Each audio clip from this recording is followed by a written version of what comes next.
கோடான கோடி தமிழ் உறவுகளுக்கும் என் இனிய வணக்கங்கள். விஜய் அவர்கள் சிஎம் ஆகி பார்த்தீங்கன்னா, இது கரெக்டாக 10வது நாளுங்க. இந்த 10வது நாளில் பார்த்தீங்கன்னா, நிறைய நல்ல விஷயங்கள் பார்த்தீங்கன்னா நடந்திருக்கு.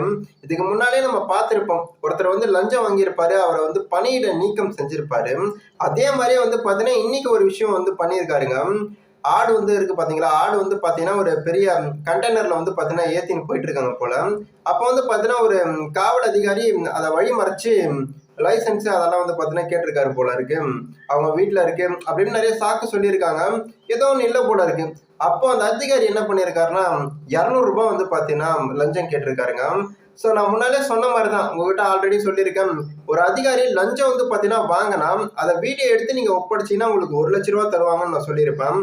அதுல பாத்தீங்கன்னா லஞ்சம் வாங்குறது பாத்தீங்கன்னா ஒரு மாட்டின் இருப்பாரு. ஸோ மாட்டினதால பாத்தீங்கன்னா அப்படியே பாத்தீங்கன்னா அவரை பணியிட நீக்கம் செஞ்சிருப்பாங்க. மக்கள் யாருமே போராட கிடையாது, எந்த ஒரு விஷயமும் பாத்தீங்கன்னா பண்ணது கிடையாது.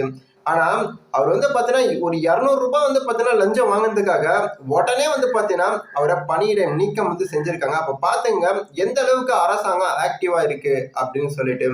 இதுல எனக்கு ஒரு சின்ன வருத்தம் இருக்கு. அவர் லஞ்சம் வாங்குறாரு, எல்லாம் இது பண்றாரு. பட் இப்போ ஒரு பதவியே போயிடுச்சு. கிட்டத்தட்ட பாத்தீங்கன்னா பணியிட நீக்கம் செஞ்சிருக்காங்க. இப்போ அவர் என்ன பண்ணுவாரு? ஏன்னா ஒரு ஒரு குடும்பத்தை நம்பிதான் பாத்தீங்கன்னா இருப்பாங்க. ஸோ இப்போ அவர் பணியிடம் நீக்கம் செஞ்சிருக்காங்க. இதுக்கப்புறம் அந்த 200 ரூபாய்க்காக பாத்தீங்கன்னா இவ்வளவு பெரிய விளைவை சந்திக்க வேண்டியதா இருக்கு. நான் என்ன சொல்ல வரேன்னா, எந்த ஒரு காவல் அதிகாரியும் பாத்தீங்கன்னா சம்பளம் கொடுத்துட்றாங்க. மாசம் மாசம் பாத்தீங்கன்னா அரசாங்கமே அவங்களுக்கு சம்பளத்தை கொடுத்துருது. இந்த ஒரு சமயத்துல நீங்க அதிகமா சம்பாதிக்கணும். இப்போ பாத்தீங்கன்னா இந்த ஒரு படத்தை பார்த்திருப்பீங்க, அந்நியன் படத்துல.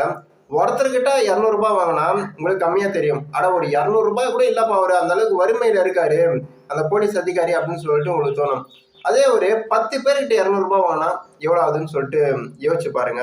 அதே ஒரு 20 பேர்கிட்ட சும்மா ஒரு காவல் அதிகாரி நின்றுட்டு இருக்காரு. எவ்வளவு பேர் பாத்தீங்கன்னா வண்டியில போவாங்க வராங்க. உங்களுக்கு சொல்ல தேவையில்ல, ஒர்க்கு சம்பந்தமா நிறைய பேர் போவாங்க. ஜஸ்ட் ஒரு நாளைக்கு 20 பேர்கிட்ட பாத்தீங்கன்னா 200 ரூபாய் வாங்கினா எவ்வளவு ஆகுதுன்னு சொல்லிட்டு நீங்களே யோசிச்சு பாருங்க. அப்ப அது பெரிய அமௌண்ட்டா பாத்தீங்கன்னா மாறிடும். ஸோ நிறைய பேர் பாத்தீங்கன்னா ஒரு நாள் சம்பளம் 500 ரூபாய் கூட வேலைக்கு போறவங்க இருக்காங்க. 1000 ரூபாய்க்கு வேலைக்கு போறவங்க இருக்காங்க. கம்பெனில எந்த கம்பெனி எடுத்தாலும் இப்பெல்லாம் 15,000 ரூபாய் நார்மலா பாத்தீங்கன்னா தராங்க. அப்படின்னு பார்த்தா ஒரு நாளைக்கு பாத்தீங்கன்னா 500 ரூபாய் சம்பளம் தான். ஒரு மாசத்துக்கு அப்பதான் 15,000 ரூபாய் தருவாங்க. இப்ப அதுல ஒரு 200 ரூபாய்ன்றது பாத்தீங்கன்னா உங்களுக்கு பெரிய விஷயமா தான் பாத்தீங்கன்னா தெரியும். அப்படிப்பட்ட அந்த 200 ரூபாய் பாத்தீங்கன்னா வாங்குறாரு. ஸோ அதனாலே பாத்தீங்கன்னா அவரை பணியிடம் நீக்கம் செஞ்சிருக்காங்க. இதுக்கு முன்னாலே பாத்தீங்கன்னா ஒரு போலீஸ் காவல் அதிகாரியை பணியிடம் செஞ்சிருப்பாங்க. இன்னைக்கு பாத்தீங்கன்னா இவரை பாத்தீங்கன்னா பணியிட நீக்கம் செஞ்சிருக்காங்க. பாத்தீங்கன்னா இதுல இருந்தே நம்ம தெரிஞ்சுக்கலாம் அரசாங்கம் எவ்வளவு ஒரு ஆக்டிவா இருக்குது, எல்லாரும் எப்படி கண்காணிக்கிறாங்க அப்படின்னு சொல்லிட்டு. ஃபர்ஸ்ட் வாட்டி அவரை பணியிட நீக்கம் செய்யும் போது எல்லாரும் என்ன நினைச்சிருப்பாங்கன்னா, அட இவர் புதுசா வந்திருக்காருப்பா, ஏதோ சும்மா பயம் பார்த்தா ஸ்டார்டிங்ல மட்டும் தான் இப்படி பண்ணுவாரு, இதுக்கப்புறம் இது மாதிரி எல்லாம் பண்ண மாட்டாரு, போக போக நார்மல் ஆயிடும், நம்மளும் லஞ்சம் வாங்கலாம் அப்படின்ற மைண்ட் செட்ல சில போலீஸ் அதிகாரி இருந்தாங்கன்னா அவங்களுக்கு பாத்தீங்கன்னா ஒரு எடுத்துக்காட்டா இங்க பாருங்க, நான் அப்படி கிடையாது. எவ்வளோ நீங்க லஞ்சம் வாங்குறீங்களோ, எத்தனை பேரா இருந்தாலும் சரி, எவ்வளவு டைமா இருந்தாலும் சரி, எவ்வளவு நாள் கழிச்சு நீங்க லஞ்சம் வாங்கினாலும் சரி, உங்களை கண்டிப்பா பணியிட நீக்கம் செஞ்சிருவோம். அதுக்கு பாருங்க இன்னொருத்தரையும் நம்ம தூக்கி காட்டியிருக்கோம் பாருங்கன்ற மாதிரிதான் இந்த ஒரு செயல் இருக்குது. இது பாராட்டத்தக்கக்கூடிய ஒரு விஷயம். இப்போ ஹெல்மெட் போலனா பாத்தீங்கன்னா அதுக்கு காசு பாத்தீங்கன்னா லஞ்சமா வாங்காம அதுக்கு ஃபைன் போட்டு விட்டாலே அந்த காசு பாத்தீங்கன்னா ஏதோ அரசாங்கத்துக்கு ஏதோ கொஞ்சம் உதவியாவச்சு இருக்கும். ஸோ இப்படி பாத்தீங்கன்னா ஹெல்மெட் போறது பாத்தீங்கன்னா நல்லது தான். ரூல்ஸை பாத்தீங்கன்னா ஃபாலோ பண்றதும் நல்ல ஒரு விஷயம் தான். இதில் நம்ம எந்த ஒரு குறை சொல்றதும் கிடையாது. நீங்க பெங்களூர் சைடு எல்லாம் போனீங்கன்னா வச்சுங்களேன், அங்க இருக்கிற ரோட்ல எல்லாம் பாத்தீங்கன்னா ஹெல்மெட் போடாம அதிகமா பாத்தீங்கன்னா யாருமே பாத்தீங்கன்னா வண்டி ஓட்ட மாட்டாங்க. எங்க பார்த்தாலும் எல்லா தலையிலுமே பாத்தீங்கன்னா ஹெல்மெட் கண்டிப்பா பாத்தீங்கன்னா பெங்களூர்ல இந்த சிட்டி சைட்ல எல்லாம் பாத்தீங்கன்னா உங்களுக்கு நல்லா பார்த்தாலே உங்களுக்கு தெரியும். ஸோ அந்த அளவுக்கு பாத்தீங்கன்னா ரூல்ஸை ஃபாலோ பண்ணியிருக்காங்க. ஹெல்மெட் நீங்க போட்டு போனீங்கன்னா ஆக்சுவலா அது உங்க உயிருக்கு தான் பாத்தீங்கன்னா பாதுகாப்பும் கூட. ஸோ அதனால அதை கண்டிப்பா நம்ம போட்டுன்னு போகணும். அதே மாதிரி பாத்தீங்கன்னா ரூல்ஸ் அண்ட் ரெகுலேஷன் தான் இவ்வளவு ஸ்ட்ரிக்டா இருக்கு, ஐயோ ரொம்ப கஷ்டமா இருக்கும் போல இருக்குன்னு நீங்க நினைக்காதீங்க. நீங்க எல்லா ரூல்ஸும் ஃபாலோ பண்ணீங்கன்னா உங்களுக்கு எல்லாமே கரெக்டா இருக்கும். அதே மாதிரி சில விஷயங்களும் பேசக்கூடிய ஒரு விஷயமா இருக்குங்க. நிறைய குற்றங்கள் நடக்குது. நிறைய பாத்தீங்கன்னா ஒருத்தர் தீ குளிச்சிருக்காரு. ஒரு இடத்த பாத்தீங்கன்னா இதுக்கு முன்னாடியே பார்த்தோம் இல்லையா, ஒரு பெண்ணை பாத்தீங்கன்னா ஒரு நபர் காதலிக்க மறுத்ததால கல்லாலே அடிச்சிருப்பாரு. அந்த ஒரு விஷயம் எல்லாம் பார்க்கறதுக்கே வேதனையா இருந்துச்சுங்க. இது மாதிரி குற்றங்கள் நடக்குது. ஓகே, லஞ்சம் வாங்குற காவல் அதிகாரிக்கு இந்த தண்டனை. அப்புறம் பாத்தீங்கன்னா ஆறெல்லாம் இருக்கு பாத்தீங்களா, சுத்தமா வச்சுக்கணும். அவங்க சுத்தமா வைக்காத ஒரு ஆளுங்களுக்கும் ஃபைன் போட்டிருக்காங்க. இன்னைக்கு பாத்தீங்கன்னா அந்த தாமரைபரணி ஆறு இருக்கு பாத்தீங்களா திருநெல்வேலியில, அங்க வந்து பாத்தீங்கன்னா யாரெல்லாம் இந்த துணியை வந்து போட்டாங்களோ அவங்க மேலாம் இந்த கலெக்டர் நேரடியா வந்து பாத்தீங்கன்னா சொல்லிட்டே மிரட்டிட்டே போயிருக்காரு. இது மாதிரி பண்ணீங்கன்னா இன்னொரு ஃபைன் தான் உங்களுக்கு அப்படின்னு 4-5 மேல ஃபைனும் வந்து பாத்தீங்கன்னா போட்டிருக்காரு. இந்த அளவுக்கு இதெல்லாம் ஓகே கரெக்டாக தான் பண்றீங்க, அம்மா உணவகத்தையும் கொண்டு வரீங்க, அதுக்கப்புறம் வந்து பாத்தீங்கன்னா நிறைய விஷயங்கள் எல்லாம் செய்றீங்க. பட் இதெல்லாம் ஓகே தான். இப்போ குற்றங்கள் எப்படி குறைக்கிறது, குற்றவாளிகளுக்கு என்ன தண்டனை கொடுக்க போறீங்க, இதெல்லாம் உடனே ஆக்ஷன் எடுக்கிறீங்க. இப்போ நிறைய குற்றங்கள் நடந்துட்டு இருக்கு. ரீசெண்டாக வந்து பார்த்தீங்கன்னா நிறைய பாலியல் வழக்கும் வந்து பார்த்தீங்கன்னா வந்திருக்குங்க, குற்றங்களும் நடந்திருக்குங்க. ஸோ இது மாதிரி குற்றங்களுக்கெல்லாம் நீங்கள் என்ன பதில் சொல்ல போறீங்க, இதுக்கு என்ன டக்குன்னு ஆக்ஷன் எடுக்க போறீங்க? சிங்கப்பெண் படை அப்படின்னு இது பண்ணியிருப்பாங்க, நியமனம் செஞ்சிருப்பாங்க. அதெல்லாம் ஏன் இன்னும் வரவே கிடையாது, பெண்களுக்கு பாதுகாப்பு இல்லையா அப்படின்னு சொல்லிட்டு வந்து பார்த்தீங்கன்னா பேசக்கூடிய ஒரு விஷயமாவே வந்து பார்த்தீங்கன்னா மாறி இருக்குங்க. ஸோ இந்த குற்றங்களை தடுக்கிறதுக்கு வந்து பார்த்தீங்கன்னா கூடிய சீக்கிரம் விஜய் அவர்கள் வந்து பார்த்தீங்கன்னா நல்ல முடிவை எடுப்பாரு அப்படின்னு சொல்லிட்டு நான் நினைக்கிறேன். அதே மாதிரி நீங்களும் நினைங்க. இது மாதிரி நிறைய நல்ல நல்ல விஷயங்கள் வந்து பார்த்தீங்கன்னா போயிருக்கு. 10th வந்து பார்த்தீங்கன்னா எக்ஸாம் வந்து பார்த்தீங்கன்னா முடிஞ்சிருக்கு. ஸோ அதுக்கும் வந்து பார்த்தீங்கன்னா சிஎம் அவர்கள் நல்ல ஆலோசனை கொடுத்து நல்லபடியாக எக்ஸாம் எழுதிருக்கீங்க, நீங்கள் வந்து பார்த்தீங்கன்னா நல்ல மதிப்பெண் எடுக்கணும் அப்படின்னு சொல்லிட்டு வந்து பார்த்தீங்கன்னா ஆலோசனை கொடுத்துருப்பாரு. இது மாதிரி நிறைய நல்ல விஷயங்களும் வந்து பார்த்தீங்கன்னா ஆறுதலாக வந்து பார்த்தீங்கன்னா சொல்லிட்டு தாங்க இருக்காரு.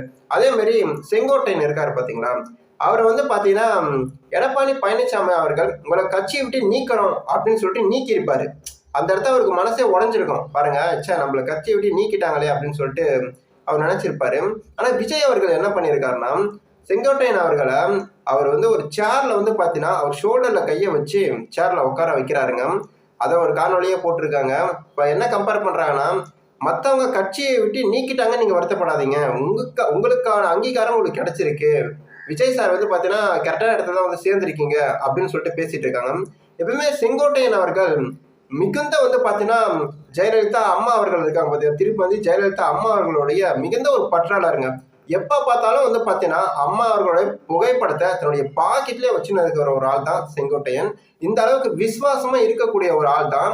ஸோ அவர் என்ன சொல்லுவாருன்னா, அவரை பத்தி, பரவாயில்ல கவலைப்படாதீங்க, அம்மா எப்பவுமே உங்க கூடவே இருப்பாங்க, அவங்க அருளால வந்து பாத்தீங்கன்னா உங்களுக்கு நல்லதே நடக்கும், இந்த அளவுக்கு நீங்க பற்றா இருக்கிறதால தான் இந்த அளவுக்கு உங்களுக்கு ஒரு பதவியும் கிடைச்சிருக்கு, உங்களுக்கு நல்ல வழி தான் காட்டியிருக்காங்க அப்படின்னு வந்து பாத்தீங்கன்னா சொல்லிட்டு இருக்காங்க. நிறைய பாராட்டுகளையும் தெரிவிச்சிட்டு இருக்காங்க. அதே மாதிரி இந்த டாஸ்மார்க் வந்து பாத்தீங்கன்னா மூடி இருக்காங்க பாத்தீங்களா. ஸோ இதுல ஒரு பிரச்சனை இருக்குங்க. என்னன்னா டாஸ்மார்க்ல வந்து பாத்தீங்கன்னா 10 ரூபாய் எக்ஸ்ட்ரா வாங்கியிருக்காங்க. 10 ரூபாய் ஏன் எக்ஸ்ட்ரா வாங்குறீங்கன்னு சொல்லிட்டு பேசியிருக்காங்க. உடனடியா அந்த டாஸ்மார்க்கோட சூப்பர்வைசர் வந்து பாத்தீங்கன்னா கைது பண்ணிட்டாங்க. பாருங்க எவ்வளவு குயிக்கா ஆக்ஷன் எடுத்திருக்காங்க பாருங்க. ஏன் 10 ரூபாய் வாங்குறீங்க, டாஸ்மார்க்கு எக்ஸ்ட்ரா ஏன் 10 ரூபாய் வாங்குறீங்க ஒரு பாட்டிலுக்கு அப்படின்னு சொல்லிட்டு ஒருத்தர் கேட்டிருக்காரு. அது பிரச்சனையா மாறி இருக்கு. உடனே வந்து பாத்தீங்கன்னா அடுத்த நொடியே வந்து பாத்தீங்கன்னா கொஞ்ச நேரத்துல, சில மணி நேரத்துல ஆக்ஷன் அவ்வளவு ஃபாஸ்டா இருக்கு. அடுத்த சில மணி நேரங்கள்லயே வந்து பாத்தீங்கன்னா அந்த டாஸ்மார்க்கோட சூப்பர்வைசர் வந்து பாத்தீங்கன்னா கைது செய்யப்படுறாருங்க. எந்த அளவுக்கு ஃபாஸ்டா இருக்கு பாருங்க. அவர் கைது செய்யப்பட்டாரு, நல்ல விஷயம் தானே. இதோட பிரச்சனை முடிஞ்சிச்சான்னு கேட்டீங்கன்னா அதான் கிடையாது. அவர் கைது செஞ்ச உடனே வந்து பாத்தீங்கன்னா சுத்தி இருக்கிற எல்லா டாஸ்மார்க்காலையும் மூடி போராட்டம் பண்றாங்க, நீங்க எப்படி கைது பண்ணலாம் அப்படின்னு சொல்லிட்டு. பாருங்க, ஒரு நல்ல விஷயத்த பண்ணும்போது பாராட்ட செய்யணும். ஆனா ஒரு நல்ல விஷயத்த பண்ணும்போது எல்லாரும் வந்து பாத்தீங்கன்னா போராட்டம் பண்றாங்க. டாஸ்மார்க் ஊழியர்கள், இந்த டாஸ்மார்க் எல்லாம் விற்கிறாங்க பாத்தீங்களா, இது மாதிரி போராட்டம் பண்றாங்க, நீங்க எப்படி கைது செய்யலாம் அப்படின்னு சொல்லிட்டு என்ன பண்ண போறாங்களாம், நிறைய டாஸ்மார்க் கடை எல்லாத்தையும் மூடி தமிழ்நாட்டுல இதை கண்டிச்சு போராட போறாங்களாம். எப்படி இருக்குன்னு பாருங்க, காலம் எப்படி இருக்குன்னு பாருங்க.